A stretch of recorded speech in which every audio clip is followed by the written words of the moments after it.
Good afternoon and welcome once again to the Independence Age briefing. Now, we're 3 years into the pandemic and there's a vast amount of information on COVID and COVID-related concerns.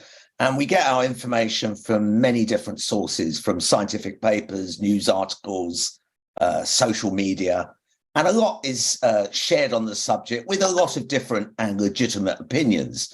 But how much of that is reliable information? How do we assess that? And how do we make out what is really misinformation? And that raises the question, what makes people spread false information in the first place? And how does this then spread and how damaging is it? So these are some of the questions that we will consider today. And we've got some great guests on, and it's going to be a fascinating discussion. But before we get to that, I'd like to invite our royal purveyor of reliable information, the Princess of Probability, Professor Christina Pagel, to present the latest numbers for you. Christina. Thank you. All right, let me share my screen.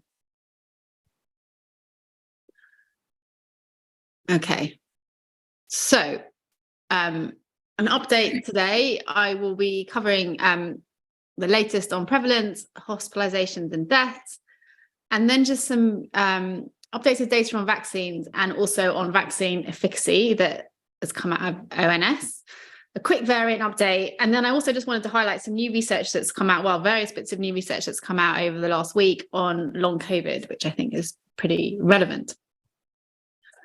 So starting on prevalence, this is the ONS infection survey, which tests a random sample of people every week. So again, it doesn't depend on people having symptoms or coming forward for testing. And this is basically the trend over the last 4 weeks. This is data up to 21st of February. So you can see that England and Scotland have basically plateaued and are flat. Cases were still going up at that point in Wales and coming down in Northern Ireland. Note that for many people in England, this was half-term week, this last week, and we can see that infections in children were lower that week. Hospitals and deaths. This is the number of people in hospital per million people across the UK nation so that we can compare it. Wales has now moved to kind of only giving you weekly numbers. So that's why this looks really jumpy compared to the others. But you can see that this is kind of consistent with the ONS infection survey, which is good, that things are coming down in Northern Ireland, flat in England and Scotland, and going up in Wales. If we look at just hospital admissions, this is in England, it's up to the 27th of February, so much more recently, we can see that this recent peak does look to be coming down now. It didn't get as high as the previous hospitalization peaks. This is where the ONS infection survey goes up to, so it goes up to here. So that's probably why it's showing it's flat. So it'll be interesting to see where it is next week. Hopefully it will be coming down.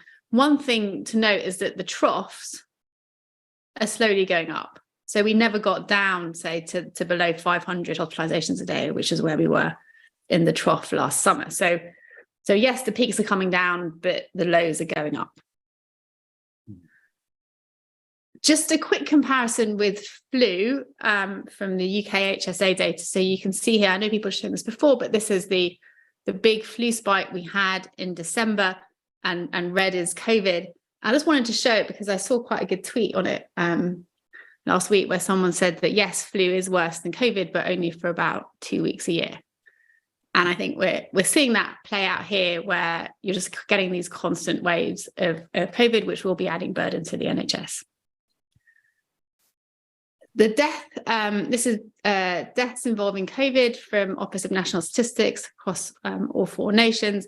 This big peak here is from the late last year wave of BQ 1.1. The most recent wave we've seen hospitalizations has not yet fed through to deaths. So we will probably be seeing that over the coming weeks. Hopefully it will be small because it wasn't that big a wave.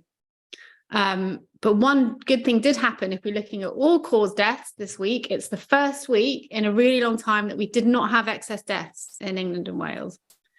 So that is good news. We'll see what happens as we exit winter and see, because last year we really started to see excess deaths from spring onwards. So we'll see what happens this year. Just looking at vaccines, and I want to start with the new data that has come out. This is from the Office of National Statistics again. And what they did is they looked at deaths among people who've been vaccinated and people who hadn't been vaccinated up to December last year. And first, I just want to show you the plot for deaths involving COVID. And here you see pretty clearly that if you've had ever vaccinated, this is even one dose, there's a big protection and a much, much lower mortality rate than if you were unvaccinated. That difference has come down in 2022 compared to 2021. That's likely because a lot of people have had COVID and so are being protected by previous infection. But nonetheless, it remains higher than the ever vaccinated. Vaccination works. This is all age standardized data. So this has nothing to do with the ages of people being vaccinated or unvaccinated. Now, there's this kind of persistent myth going around or misinformation that the vaccines are causing deaths that are not COVID. This ONS data has also put that to bed. This is deaths from everything that doesn't involve COVID over the last 2 years. And you can see here quite clearly that there's higher death rates among the unvaccinated than the ever vaccinated. Reasons for that are probably things like there's kind of a disadvantage gradient in who isn't vaccinated and so forth. But there is absolutely no evidence that being vaccinated causes death from anything else. It just doesn't. So where are we with vaccination? This is the number of daily vaccine doses administered up to the 1st of March this year. You can see we had highs in the autumn booster campaign, which are nonetheless much, much lower than previous booster campaigns. It slowly then came down, dipped in the Christmas period, and then we had a brief spike in February. And this is because that's when the booster vaccine program ended. You can now not get a booster vaccine anymore. You can still get your first or second dose if you've not had it. But unfortunately, the booster program has now ended. It will be starting again, probably in the spring, but again, probably only for over 75s. And if you're under 50, there are no real plans to get you another dose. So now we're really hardly vaccinating anyone. And it matters because it's now quite a long time since a lot of people have had their doses. This is vaccine recency. Dark green as if you've had your vaccine in the last 3 months. Orange as if it's been more than 6 months, and red as if you're unvaccinated. That portion really hasn't changed over the last 6 months. But you can see as time goes on, these greens will go to oranges, and we'll soon be in a situation where almost everyone in the country, apart from the over 75s, will be more than 6 months out from their most recent vaccine. Many of them, anyone under 50, really more than a year. And that will start reducing its efficacy and reducing adverse symptoms. Just a quick overview of variants. This is the latest data from COG UK from May last year. This was the wave we had in December, BQ 1.1, Omicron. Then we had 2 kind of new variants growing, CH 1.1, XBB.1.5. Both of them are Omicron. This is the one that was kind of called Kraken. They are growing. They are now together dominant. XBB 1.5 probably will be dominant soon, but it's not growing quickly at all. This new one, which looked like it was growing really fast, isn't really going anywhere. So at the moment, there isn't anything that's particularly worrying on the variant horizon. So that is good news. And then I just wanted to highlight some new long COVID research. So firstly, does a previous infection protect you against new long COVID if you get reinfected? And the Office of National Statistics, they used their infection survey data to look at this. And what they did is they looked at anyone who reported having long COVID still 20 weeks, so about 5 months after infection, so quite a long time period. And then they looked at what the chances are of you reporting long COVID at 20 weeks after your first infection, and if you'd had a subsequent infection. And this is what they found, and they adjusted, they looked at the chances of you reporting it, and they adjusted it for things like age, vaccination status, and so on. And what they showed, firstly, is that for adults, a previous infection is definitely protective against new long COVID. Yeah, it's about 30% less likely to get long COVID if you've had a previous infection. So that is encouraging, given that most people have been infected now. However, for children, this line crosses the kind of same line here. So there's absolutely no evidence of previous infection protecting against long COVID. I don't want to say it doesn't protect at all, because it's really, really wide error bars. It's still quite uncertain data. It's possible that there is an effect, but it's not nearly as big as for adults. So I think it is quite important that for children, there's no evidence right now that previous infection will prevent long COVID if they get reinfected. And the other research that came out is, does vaccination help to prevent long COVID? And again, this is quite relevant if we're thinking about children who are really under-vaccinated. And if you're 5 to 11, you can't really get vaccinated anymore. 2 new studies published this week say, yes, it does. The first one is a review of previous studies, and it concludes that vaccination really does reduce your chance of getting long COVID if you've been infected. The more doses of vaccine you have, the better the protection. 3 doses look like it's quite a strong protection, higher than that from previous infection that the ONS reported. But the studies that this review is based on are still really different. They use different methods, different results. And so we don't know the extent of that reduction, right? It's still quite uncertain, but what is certain is that vaccination does seem to prevent it or help prevent it. The second thing is another study recruited people who had long COVID and looked at how quickly their symptoms resolved and how severe their symptoms were depending on vaccination status. And what they showed was that if you do develop long COVID, vaccination seems to significantly reduce the severity and the duration of the symptoms and its impact on your life. So again, that also means that if you still are unfortunate enough to get long COVID, if you've been vaccinated, it's more likely to clear up sooner and be less severe. So just to summarize, we're coming down from the most recent wave, and there isn't nothing particularly scary on the variant front. That said, immunity from vaccines is waning, so that on its own might drive waves like it did in October last year. New data shows that vaccines protect against not just deaths and hospitalizations, but they also protect against long COVID. The booster program has ended, but the primary program has not. So I just want to say that, I just checked on the NHS website today. If you've not had your first or your second dose of vaccine, you can get it, and you can get it at any time, and it is free. And finally, just to say, that myths about vaccine is just one element of the disinformation that has made pandemic response so much harder. And I'm now going to hand over to Trish to discuss it. Thanks, Christina. Yeah, brilliant as usual. And we're going to have a session on disinformation now. And I'm going to hand straight over to Trish, Professor Trish Greenhalgh, Dr. Stephen Griffin, and Professor Martin McKee, who are going to introduce 2 brilliant guests. Trish. Yes, thanks, Anthony. And as you said in your introduction, Anthony, we're just short of 3 years since the pandemic was declared, which was 11th of March 2020. And at that time, there was hardly any information published on COVID-19. We were all trying to find out what this new disease was. But now we're in a very different place. There's more than 300,000 scientific articles in the peer-reviewed literature on COVID-19, and there's even more in the general literature. So if you put the words COVID and masks into Google, for example, you get more than 1 billion potential sources of information. If you search for COVID vaccine, you get 2.5 billion hits. That's 2,500 million articles on the internet just about COVID vaccine. Now, some of those sources are excellent. They give you a balanced view of the benefits, but they also discuss side effects and risks. But many of those sources, as we all know, are problematic.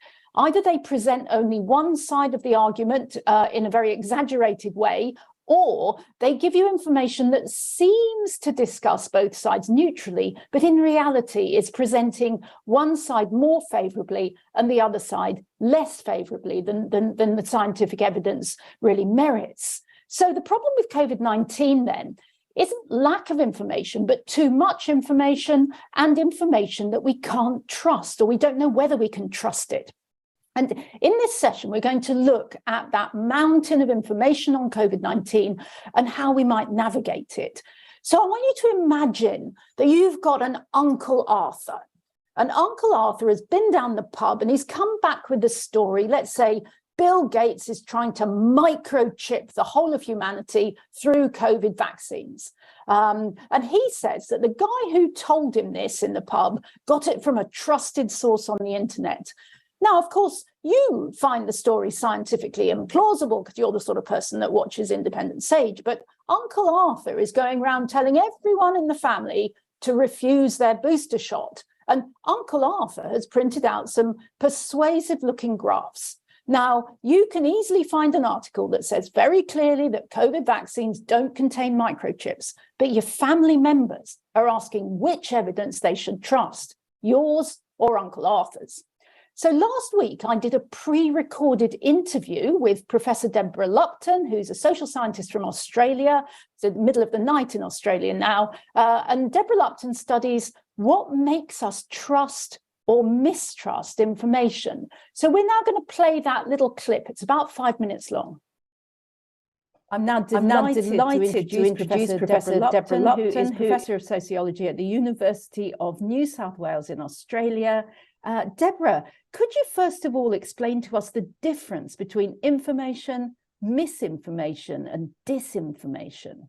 Yes, hi Trish. So information would be accurate details about a particular phenomenon, in this case COVID-19, that is by trusted scientific sources that we know can trust, that we can trust have got their science right and are communicating the results in good faith. Misinformation is kind of wrong information. So it may not be deliberately wrong, but it's just when the facts get a bit distorted, perhaps a bit like Chinese whispers, you know, as they pass through different media and forms of communication. But then disinformation is where there's actually bad actors who are trying to mislead the public for certain, often for certain ideological purposes. Thank you. That's very clear. Now, why do you think there is so much misinformation and disinformation around, particularly in relation to COVID-19? All science is political, but what we've seen throughout the pandemic is, I guess, political science on steroids. So what is happening is that the pandemic has been such a big challenge to governments and to public health agencies and experts.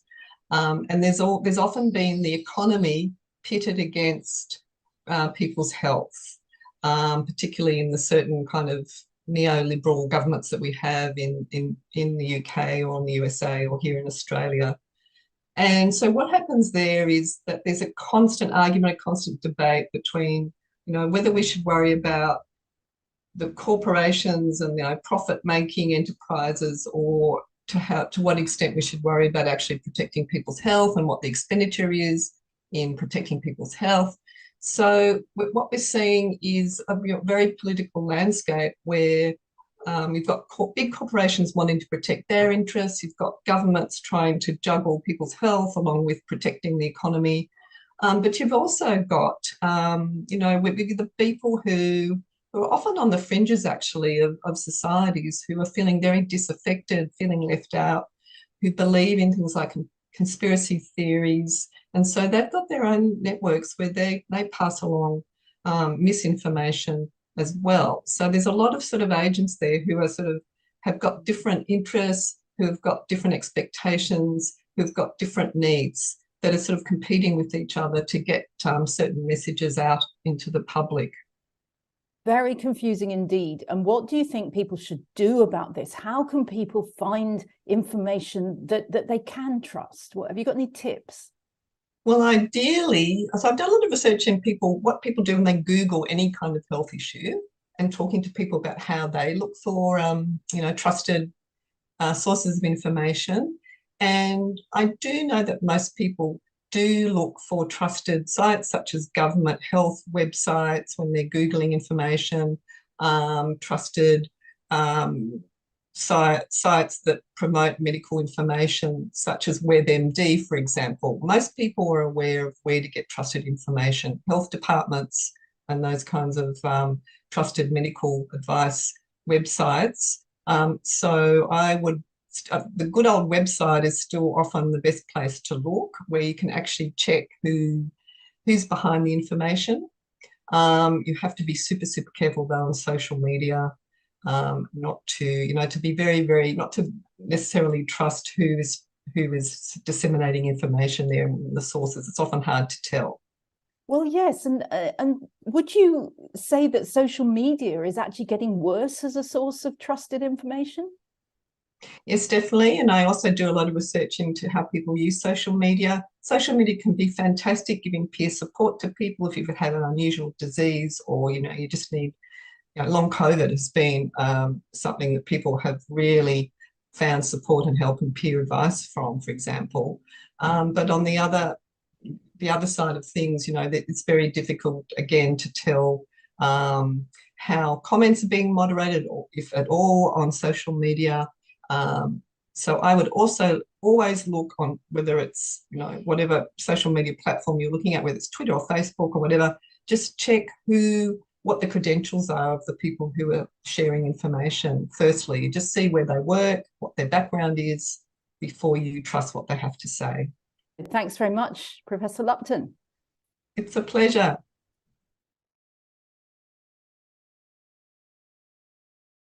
Well, Professor Lupton has given some very good advice there. But remember, even the most highly respected scientific journals sometimes publish papers that later turn out to have been incorrect. A few years ago, some of you may remember, Dr. Andrew Wakefield wrote a paper to put people off vaccinating their children. It was initially published in The Lancet, which is one of the most prestigious medical journals in the world, but it was later retracted when it was found to be fraudulent. And Dr. Wakefield was struck off the medical register in the UK, though not before a lot of damage had been done. So there's two different issues here. One is that even the best scientists sometimes make mistakes, or they use a methodology that produces misleading data. And many of these flawed scientific papers are picked up in the peer review process before those papers get to publication. But not all of them are, which means that not everything you read in scientific journals is automatically correct. That's what we might call scientific misinformation.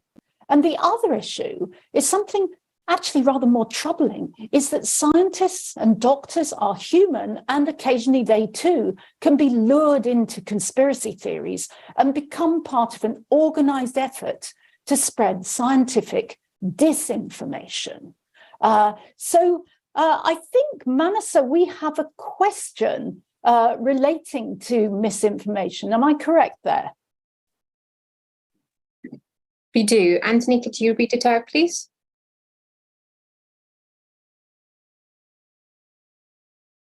Really, a statement? Oh dear, should I have this? Who's the statement by? I don't seem to have it.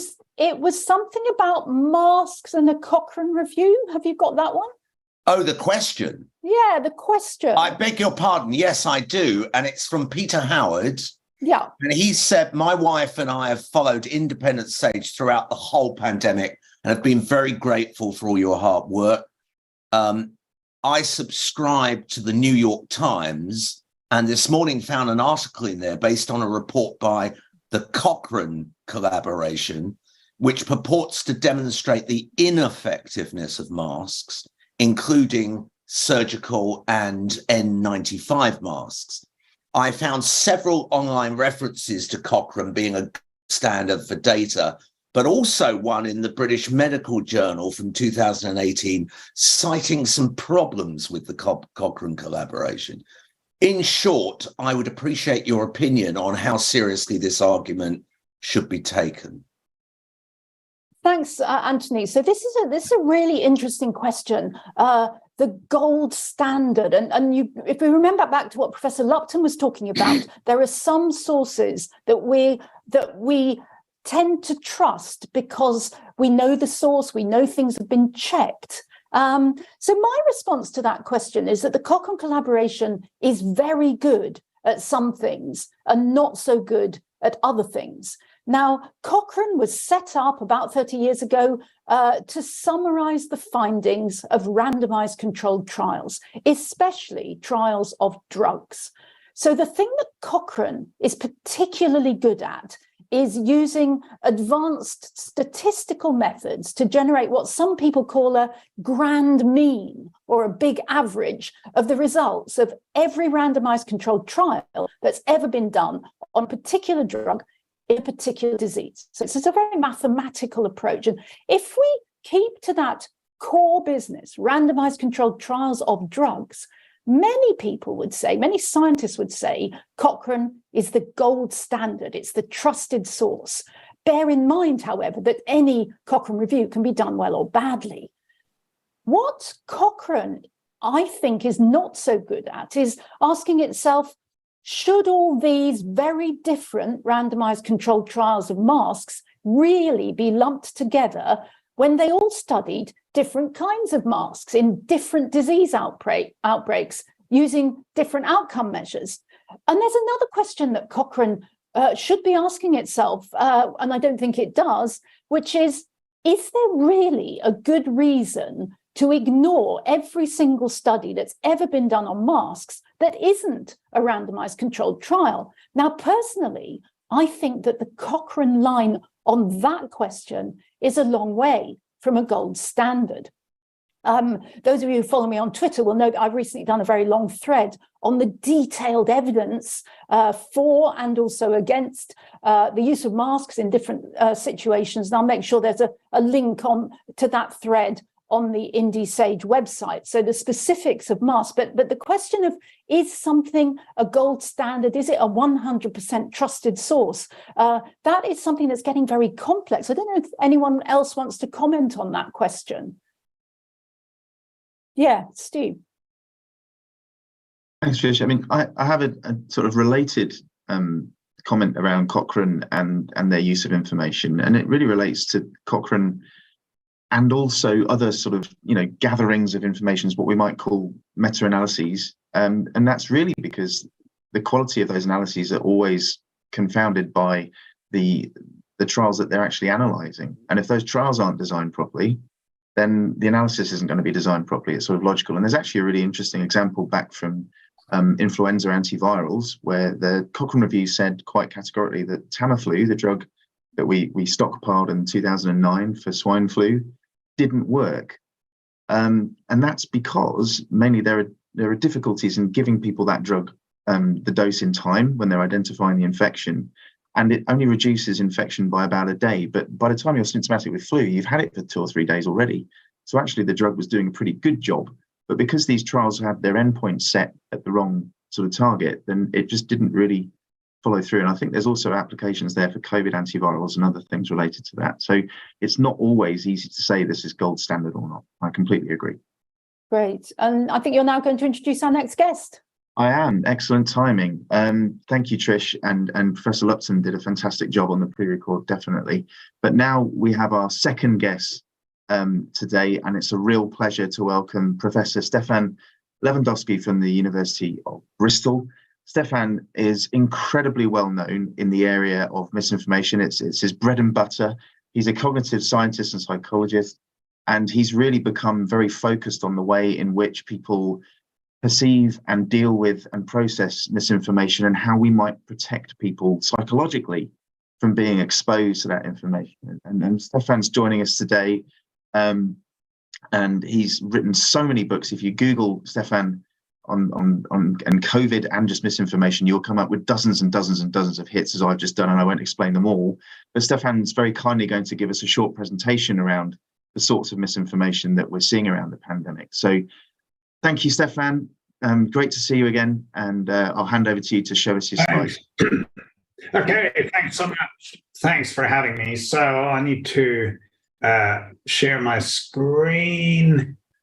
Here we go. You should now see my slides, I hope. We can. Okay, very good. So I want to talk very briefly. I was given 10 minutes to cover COVID-19 misinformation. That's a very little time for a huge arena, but I'll do my best. let me first very briefly set the stage by talking about the cost of misinformation. That is one of the consequences of misinformation. Should we worry about it? And to my mind, the answer is yes, because there's a lot of evidence to suggest that misinformation is affecting people's attitudes and also their behaviors. We have evidence from laboratory studies, we have evidence from the field, and we have a very recent report by the Canadian Council of Academies that I was part of, which tried to model the economic and health costs of misinformation in Canada during the pandemic. To our knowledge, that is the first modeling study ever done to quantify the effects of misinformation. And unfortunately, I don't have time to go into the details of the model, but basically, it is a collection of agents that were selected to be representative of the Canadian population at the time. We estimated the prevalence of misinformation from survey data of the Canadian population. We modeled the agents' behavior vis-a-vis the misinformation such that they were less likely to get vaccinated when they were exposed to misinformation.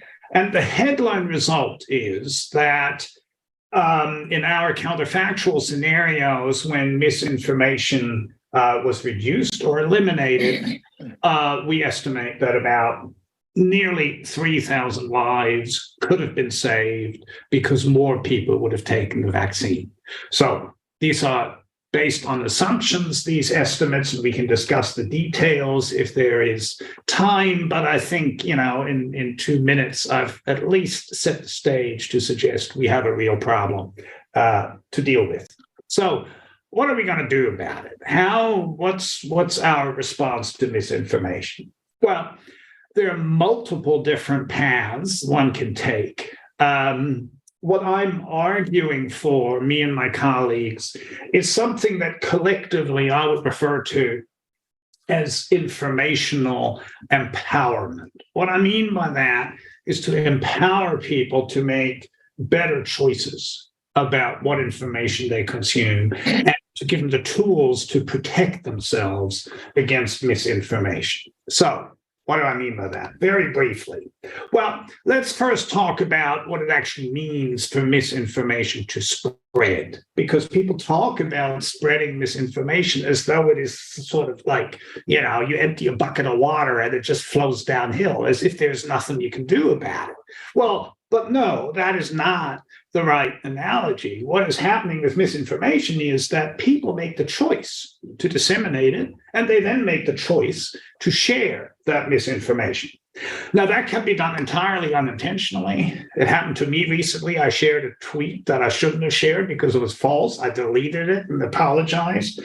But sometimes people also do this intentionally, and I'm sure we all have encountered cases where that may have been the case. That people spread misinformation for financial or political reasons. Now, how can you tell? How can you convince the public very quickly that this might be happening? Well, I would argue that one way in which you can sort of make this point is by pointing out that it's the same people who pop up throughout history. I wrote this recent piece in a journal where I kind of drew a timeline of the latter part of the 20th century. And if you look at that from the standpoint of science and the public, you find that, in the 1960s, 70s, 80s, it was the tobacco industry that was sponsoring a lot of misinformation about smoking and secondhand smoke in particular. That then morphed into climate denial, which 3 years ago morphed into misinformation about COVID-19. And guess what? It's the same people, not just individuals. I know who they are. I could point to individual people all along the way who are experts on tobacco and then climate and now COVID, but in particular institutions. think tanks, libertarian think tanks that are sponsoring a lot of misinformation across different domains, because all of those domains, tobacco, climate, COVID, involve a component of the public good, public health, which sometimes stands in opposition to individual liberty. And hence the title of my piece. You can get the details there if you're interested in that. But the ideology of individual rights, libertarianism, is very often at odds with the implications of scientific findings that require a coherent public response. So how do I know then that these people are spreading misinformation rather than just providing their own opinion on things? Well, scientific misinformation has clear identifying markers. They're nicely summarized by this acronym FLIC. I only have about 4 minutes left. I can't talk about all of them, obviously. So let me pick one called cherry picking. Let me give you an example of what cherry picking means. Here's a wonderful case from climate change some time ago, where an outfit by the name of the Heartland Institute, which is known to some of you, I'm sure, made this claim that the Arctic is not melting, because Arctic sea ice is back to where it was 20 years ago. Right? Wonderful claim. Is it true? Well, if you look at the data, not exactly. I mean, this is the decline to 2 red dots of Arctic ice sea coverage during the last 20 years. So what's going on? Well, let's have another look. This is gorgeous. They're talking about April 2009 and make it sound as though, this was a 20-year trend. Well, this is where it gets to be interesting, because if you look at the data on a monthly basis, and you compare 1989 to 2009, then yes, there's 1 month, guess which, April, where the ice extent, for whatever reason, delayed melting in the spring or whatever, was above the 1989 point. Now that is cherry picking. And you get that with COVID. Here's one case where some claim was made on a certain TV station, so-called, in the United Kingdom, that there's some sort of relationship between vaccination rates and excess mortality in the wrong direction. They were claiming that highly vaccinated Portugal suffered more excess deaths than people in Bulgaria, where very few people got vaccinated. Well, how was this done? How did they cherry pick this false claim? Well, yeah, Portugal has the second highest vaccination rate in Europe. Bulgaria has the lowest. And it is true that for 1 month in 2022, Portugal had a higher excess mortality. Why? Because they had a massive heat wave in 2022. But overall, there was no such association.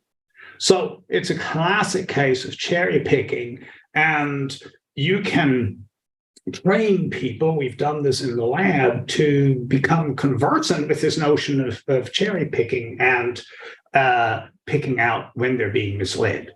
Now, we can do this not just for cherry picking. We can also do it more generally for any kind of misinformation, because it turns out that if you analyze misinformation, it usually comes with distinct markers. It is not easy to mislead people and to lie to them while appearing to be completely honest. There are markers of this dishonesty and deception and disinformation, and we've identified those markers. And what we have developed, a team of myself and others, sponsored by Google, incidentally, we've analyzed those markers. We have developed very brief videos. And after watching those very, very short videos, we can improve people's discernment between misinformation and correct information. Now, that works in the field. Google, just a few months ago, rolled this out big time in Eastern Europe.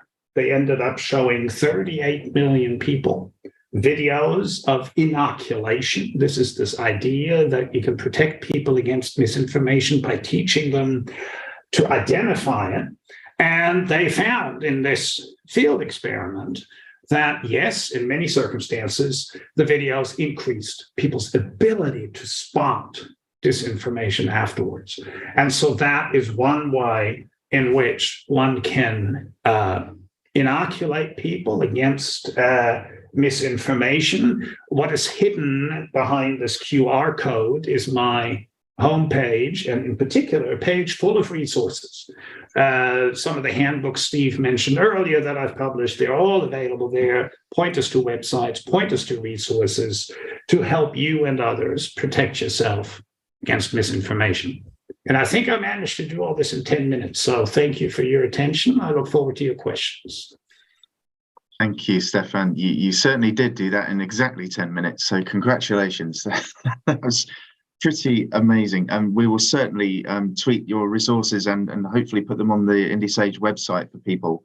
I think Martin's got a question in a second, but could I just very quickly ask, I mean, you sort of touched on this, that there's kind of this panel where you can assess the misinformation that's going on. But, you know, when there are individuals or groups that are being bad characters, bad actors, how do you get them held to account? You know, are there mechanisms, you know, other than their own bodies that they work for example? There just seems to be very few places to turn with this.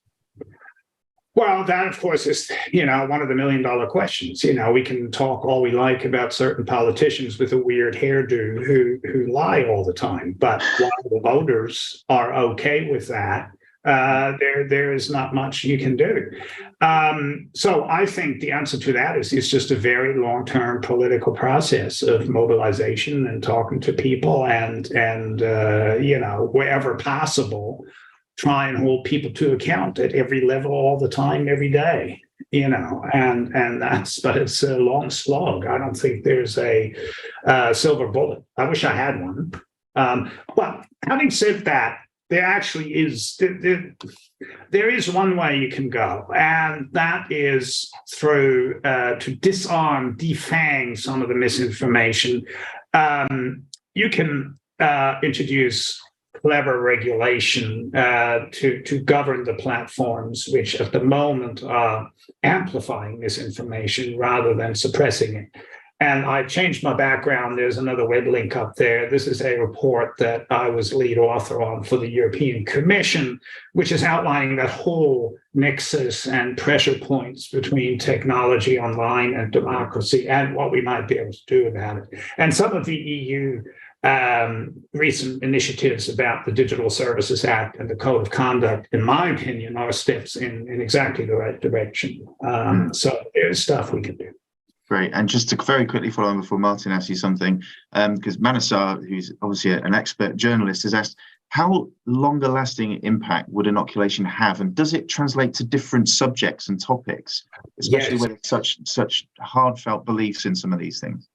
Very good question. First, it's actually quite encouraging. It does last quite a while, surprisingly, you know, in the order of weeks after a single treatment. What's even more promising is that a very brief booster shot, another video, we've sort of become totally medical in our terminology, and you administer a booster shot and that extends the duration of the inoculation for another month or so. We have a paper in the pipeline that is addressing that and is showing that over, you know, 5 experiments or so.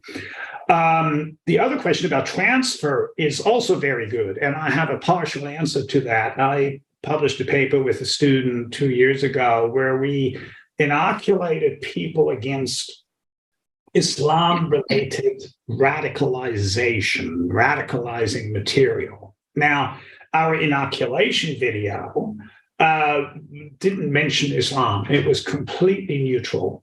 It just said, hey, if you hear something that is based on, you know, highly emotional statements, et cetera, be careful. That's basically all we said. Our test videos were either Islamophobic or Islamist fundamentalism. So the Taliban versus the hard right in a nutshell. And the inoculation worked for both. The polarity of the material didn't matter. we were able to transfer the inoculation to both extremes of that spectrum. So that's encouraging because that means there's potential for transfer. Fantastic. So, Martin, did you want to ask Stephan something? Well, really more a few comments, actually, because I came into the work on COVID and joined Independent Sage having done a lot of work on what we call the corporate determinants of health, the tobacco, alcohol, asbestos, gambling, and other industries. And as Stephan has already alluded to, much of what we have learnt has come from study of those industries. We did a paper some years ago on what we call denialism, which looked at all of, so Pascal Detailman and myself were discussing the ways in which people who, it was particularly around trying to discount the evidence that secondhand smoke was bad for you. It is bad for you, but the industry spent a huge amount of effort in trying to dissuade people. So part of it was the way in which they framed their messages. But another aspect that was important was the way in which, in this particular case, one of the large tobacco companies had set up its own testing plant to do lots of studies which it never published. And then once it had designed the conditions in which the studies would give it the results it wanted, then it would commission somebody independent and often at arm's length, so they didn't know the money was coming from the industry, to do the study, knowing what the result would be. So it links back to the point about meta-analyses and randomized controlled trials. You can often, if you have a particular motivation, design a study to get the results you want by including or excluding people or setting your terms. So the other point, just very briefly, was I think this point about being skeptical and being aware. There's a downside in that we really do want people to have trust in politics and in society. So that's a danger. And obviously the people who are spreading disinformation are sometimes explicitly doing it to undermine that trust. But on the other hand, there are some nice examples, like in 2015, the World Bank, which used a whole series of classic psychological studies on its own people to try to help them to understand the biases that we all have when interpreting information. I don't have time to go into detail, but it's worth reading in the 2015 World Development Report. Yeah, thanks for the comment. I cite your work all the time, so I agree with that. Fantastic. Okay, guys. Well, thank you so much, Stephan. That was an absolute tour de force in 10 minutes. And I think we could sit here asking you questions for most of the afternoon, but we do need to make some time for our viewer questions from the public. So I'm going to say thank you again. Hopefully you can maybe answer one or two of the questions that we get, and I'll hand back over to Anthony to field the questions. Yeah, I'll hang around. Sure. Great. Thank you. Thanks very much. That's absolutely fascinating and a very important topic, because we're all exposed to this in different ways. I mean, in some ways, advertising is kind of controlled misinformation, but on the other hand, they are regulated quite carefully, and we have to think about ways in which we can regulate some of the fake experts and those that regularly cherry pick and those that have funding behind them that's of dubious sources. Right, let's move on, and our first question today is from Felix Krish, who is joining us. Felix, are you with us?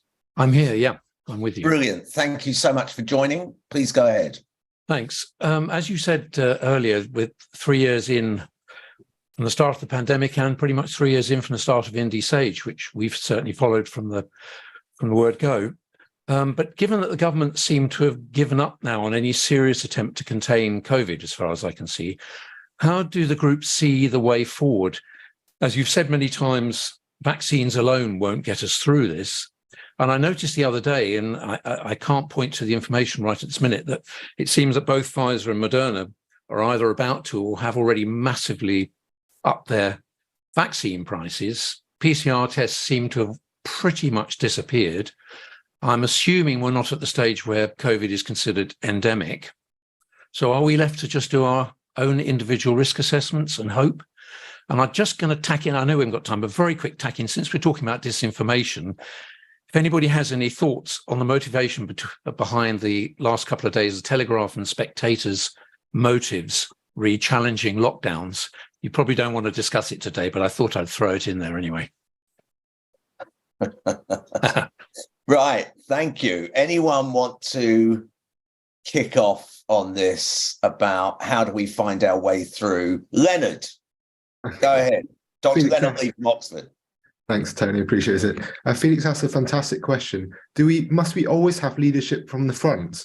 We've been really lucky in the UK in that we pushed so far, so fast with government support, and our scientists did so many things. But I think Felix got the point. Now that the interests have waned, they've got lots of things to deal with, and they've almost forgotten. Is there still support? Well, Felix, I think it's important to say that academics here all support the reducing risk from the pandemic that still continues. And also doctors on the front lines still see it affecting them too. And we've seen long COVID and the people in schools too. So what we've always done is try and make sure we can now pull from the middle. Independent Sage really talking about this, keeping the issue at the front of people's attention and also speaking up about it. So I feel positive actually that we continue, our academics continue. And I think that's really how we can do it. Make sure it's grassroots with population support. And going with the misinformation point here, I think we're quite good as an organisation of trust, bringing the science out there, and that's probably what's helping us keep this going, because it's not over yet. It's not as bad. This is beyond a simple flu. Yeah, Absolutely. Thanks, Leonard. Steve Reicher, and then Aris. Just unmuting myself. The second part of your question, you can read our answer to the Daily Telegraph's motives on our WhatsApp page. That's a very bad joke. You had a WhatsApp page. Sorry, that was a very bad joke. Right. Okay. Okay. So, in terms of misinformation, I'm a social psychologist, and one of the things you discover is that in many ways, what influences people's behavior is as much what they think others believe as what they believe themselves. So misinformation about what others believe can be very powerful in demotivating us. When the government says to us it's all over or people aren't concerned, we might think, well, that's not true of me because I know I am concerned. But we might believe it of others and we might feel, what's the point? So the first thing is there has been some recent polling, which is really interesting, which shows actually a quite substantial proportion of the population is still concerned. They still do look at the conditions in a public space, whether it's crowded, whether it's stuffy, and so on. About 47% of people are concerned. About a third of people will delay going into a space if they think it is too crowded. So actually, a hell of a lot of people do realize that COVID is still here. It's still important. It's still important to do something about it. And one of the things that we can do as Independent Sage is to say, you're not alone. A lot of people are concerned and do want something to be done. So I think one of the first messages in terms of making sure things get done is that message. You are not alone. You're not weird if you wear a mask. You're not weird if you're concerned with ventilation and so on. The second point is that, and here I return to what we talked about in our last session on the COVID pledge. The COVID pledge, which is a movement to get employers to sign up to fairly minimal standards of creating infection resilient environments, is going to have a week of action from the 20th to the 27th of March, in which we're going to go through trade unions, we're going to go through community groups like the vulnerable families, like the bereaved families, like long COVID SOS, long COVID kids, and so on, to have local activists coming together with trade unions to go to employers in the public and private sector and say to them, you need to make your environment safe. Partly because it stops infection, partly because it has other benefits. For instance, productivity is higher in well-ventilated spaces, partly because it makes people more confident to go into those spaces. So I think we can have a bottom-up movement. We do have a bottom-up movement. And if the government is telling us nobody cares and nobody's doing anything, we're in a position to prove them wrong. So look out for activities between the 20th and 27th and join in with the COVID pledge and go into the shops where you shop and the offices which you visit and go to them and tell them you want them to sign up the COVID pledge and you are more likely to use their facilities if you do. Lots we can do. Thank you. Professor Aris Katsarakis from Oxford. Yeah, I mean, some of the points I was going to make have been made, so I won't repeat them, but I'll just add a few sort of additional thoughts. I mean, on the one hand, in terms of are we left to fend for ourselves? For the clinically vulnerable, unfortunately, yes. Bottom-up organization may help us, but also going forwards, we're going to see how the long-term public health impacts of COVID stack up in the long run. What's going to happen to populations that experience multiple rounds of reinfection, and how do different countries mitigate that risk on their populations as a whole? And we will see a divergence of outcomes in public health, and hopefully more countries following a best practice approach. And like you said, I mean, COVID is not endemic and still has surprises, unfortunately, that it may throw up at us. And we do not know what the next year of COVID is going to look like. Hopefully it won't be worse than the last, but unexpected surprises could also lead to changes in policy. Thanks. Quick question to you, Felix. Jeff Beck or Jimi Hendrix? Oh, they were both unique in their own way. Jeff Beck, because he died so recently and was just such a wonderful, emotional player, a complete one-off.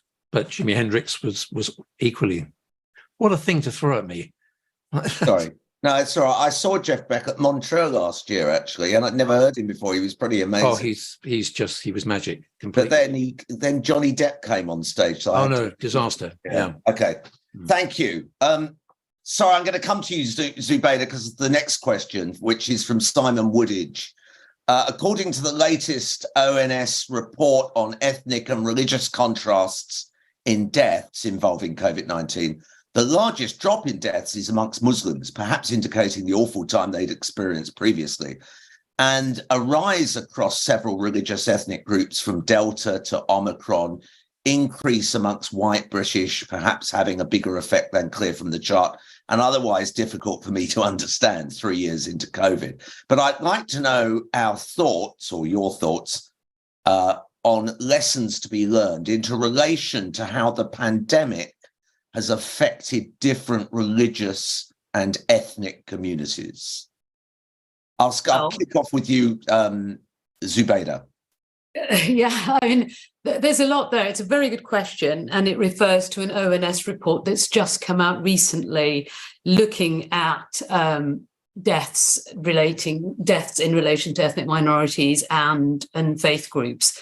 And I think, of course, it sounds very confusing, because on the one hand, at the beginning of the pandemic, some of the Black and ethnic minority groups, predominantly Black African groups, Bangladeshi, Pakistani, at the beginning were much more likely to die from COVID than their white counterparts. And that was all the way up to Omicron. And since then, since January 2021, that's been coming down a little. So I think people are quite confused, and white British groups have got higher COVID mortality rates. And so people are a little bit confused, but it actually, there's no one answer. There's a lot of issues here. And the first one is the reason initially it was high among some Black and ethnic minority groups was because, and we've said this time and time again, was because this was a pandemic of inequality. This was because Black and ethnic minority groups, some of them were much lower paid, they were in skilled work, they were having to go out to work when the rest of us were in lockdown. That was a big issue.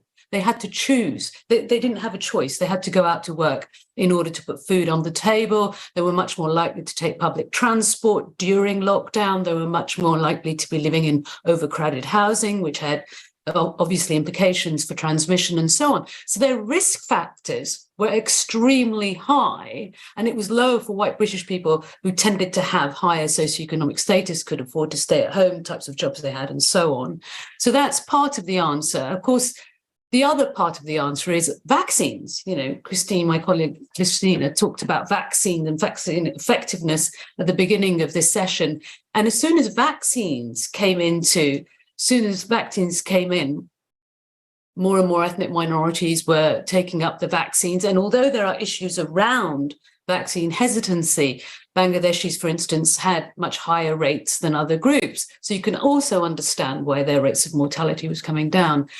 That said, I think going back to Felix's question, there are issues about what we've learned from all of this. And really, there hasn't been that much learned. Risk factors still remain the same for some Black and ethnic minority groups. And the government's done very little to mitigate, to reduce those risk factors. Exposure is still very high. People are still living in overcrowded accommodation. And most importantly, I want to add this, we've done nothing about sick pay. We've done nothing about sick pay. We know self-isolation support, financial support for when people are ill was really important, and we've done nothing about that. So I'll just leave it there. Thanks, Zubaida. No, that's incredibly important point. Is anyone else on this? I've always amazed how we didn't grasp the nettle of good communication at the beginning of this. And by that, I mean, for example, giving out information steadily on radio channels in different languages, and particularly using community health workers to go and mobilize vulnerable groups and to talk through many of these issues. I mean, press conferences from Westminster are not the way to communicate. You have to do it in a much more devolved and creative way. Christina. Yeah, I just wondered whether Stephan wanted to comment, particularly because you've seen some misinformation really targeted at some ethnic minorities with different messages to different minorities, whether it's about pork in the vaccine aimed at Muslims or other things. And I don't know whether you've kind of studied how you can inoculate against that kind of targeting. Yeah, it's a very good question. Yes, and I'm aware of that. And our COVID-19 vaccine handbook is linked to a wiki that has a whole section on communicating with cultural and ethnic minorities and resources for how to do that. And we've been working with community healthcare workers here in Bristol, in the Somali community, for example, to find ways of communicating.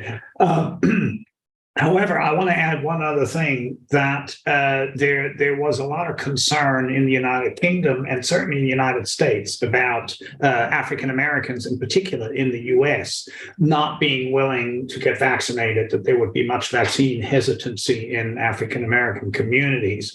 And as it turns out now, perhaps somewhat ironically, African American uptake of the vaccine is just fine. The most hesitant community in the United States are white male Republicans who are exercising their white privilege by refusing to get vaccinated. So I think very often I actually have a lot more trust in cultural and ethnic minorities than is being ascribed to them from the outside, especially when it comes to healthcare behavior. Thanks, Stephan. Martin, you wanted to come in. Just to comment that I think this really highlights a wider question, which is that the response to the pandemic was characterized by not talking to people to understand their lived reality, whoever they were, from minority ethnic populations, from people living precarious existences, as well as all of the experts, be they laboratory scientists or frontline health workers or procurement experts or whoever. So I think this issue about co-creation, talking to people, listening to people, was a fundamental problem that really permeated almost every aspect of the response in the UK. Thanks, Martin. Look, we're at time. I just want to say that we were due to have our next meeting in 2 weeks, but it coincides with a strike day, which makes it very difficult. So in fact, the next meeting is going to be in 3 weeks, but then we're going to carry on the following week. And the next meeting in 3 weeks on the 24th of March is a fantastic one. We've got Professor Eric Topol, who's probably one of the top US scientists, top scientists in the world, and talking about long COVID. And we'll have a whole session on long COVID that day with Leonard and others chairing. And then the following week, we're going to look at immunity and particularly at people with lower immunity and how that affects their lives. So there's a lot of things that are going to come up. Thanks ever so much, Stephan. That was brilliant. It was brilliant from the whole discussion on misinformation. Keep safe, keep well. Sorry we've overrun, and thanks all to the whole panel for everything that they do and for all your questions that come in, and for Felix for showing us his guitars. So we'll see you all next time. Bye. Cheers, everyone. Take care.